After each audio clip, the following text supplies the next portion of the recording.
The Justice Department is trying to decide what the feds should do about all these rascally states legalizing marijuana for recreational use. Now, this is a big story that everyone should pay attention to if you care about ending the prohibition of marijuana or if you value states' rights. Now, Chuck Grassley and Dianne Feinstein were part of these hearings, and they both mentioned a study indicating that drug use, marijuana use specifically, among young people increased once Colorado legalized marijuana for recreational use. So they want to push this narrative that legalizing it is a bad idea because more young kids are going to smoke the drug. Well, let me give you the details on all of that. So when comparing the 2-year average before and after legalization, current marijuana use among 12 to 17-year-olds increased by 20%, while the national average decreased by 4%. In my book, that's a very big statistic, and it tells you a lot.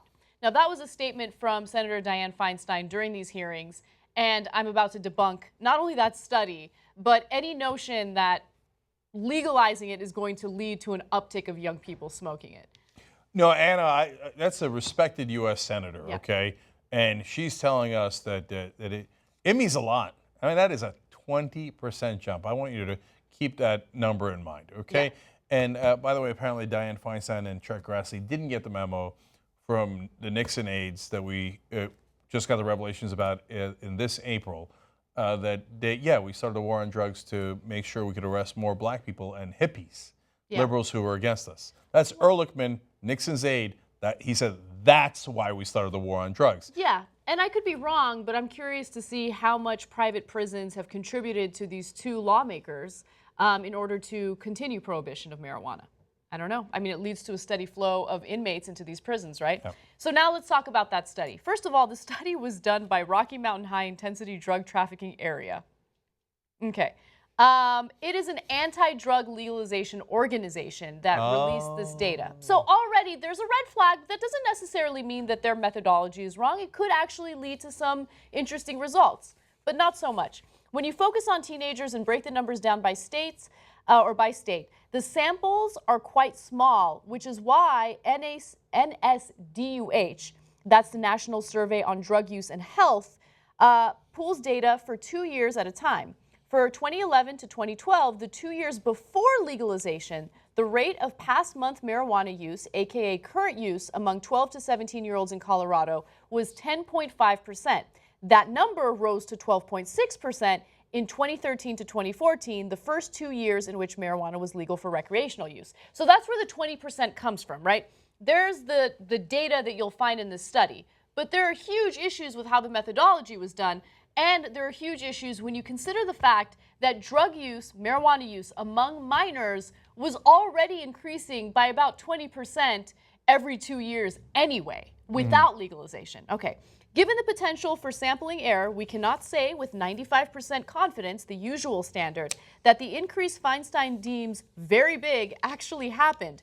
The confidence intervals for the state-specific NSDUH numbers are pretty wide, reflecting the small sample sizes, which makes it hard to distinguish real trends from sampling variation. Okay, that's just a fancy way of saying that 20% is within the margin of error. Right? Yeah. So I want you to understand exactly what he's saying. He's not saying that, hey, the 10 to 12%, that's a small number anyway, who cares? No, he's saying that number is so small, it's not possible to determine whether it's real, okay? So that's within the margin of error, so it might be wrong. So that's part of what they're saying here. Yes. And so if the numbers are that small, it's harder to determine if what you're seeing is a real percentage up. Exactly, exactly. So now let's get to the pattern and the trend that Colorado was already experiencing before legalizing marijuana for recreational use. If you look at the data dating back to even a decade, you'll notice that, hey, more and more young people were smoking marijuana anyway. It had nothing to do with legalization. So the NSDUH estimate of past month use rose by 20% between 2005 and 2006 and 2007 and 2008. As big as the increase that questionable organization and Feinstein attribute to legalization.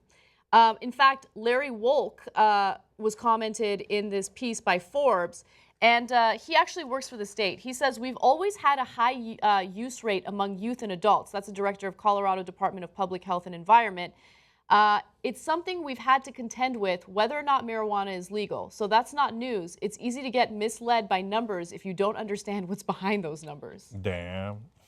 Okay, so to me, that's the part that's dispositive, right?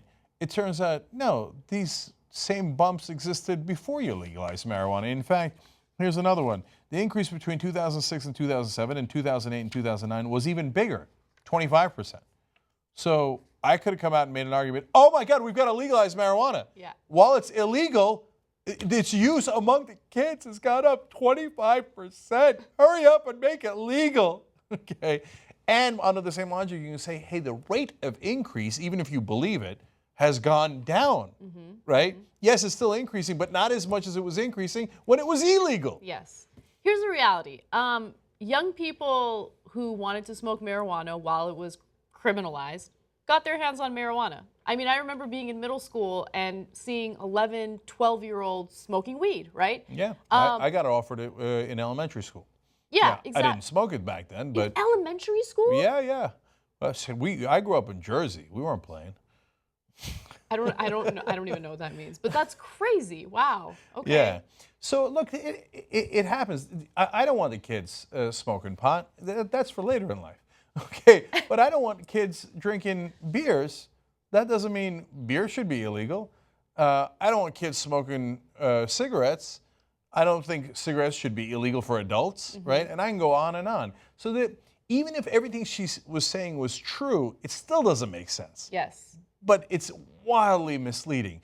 And these fuddy-duddies that in the Senate, Feinstein and Grassley, by the way, are the oldest members of the Senate. Like, oh, what are the whippersnappers up to? Oh, they're smoking their ganja. I knew it. You know what could change their minds? If we all just got them to smoke once. Yeah. And then I could see, like, the dude's name is Grassley. Come on. There was so much potential for him to do the right thing with a last name like that. Come on, Chuck. Take a hit. Right? Next thing you know, Chuck's like, you know what? Yeah. Not so bad.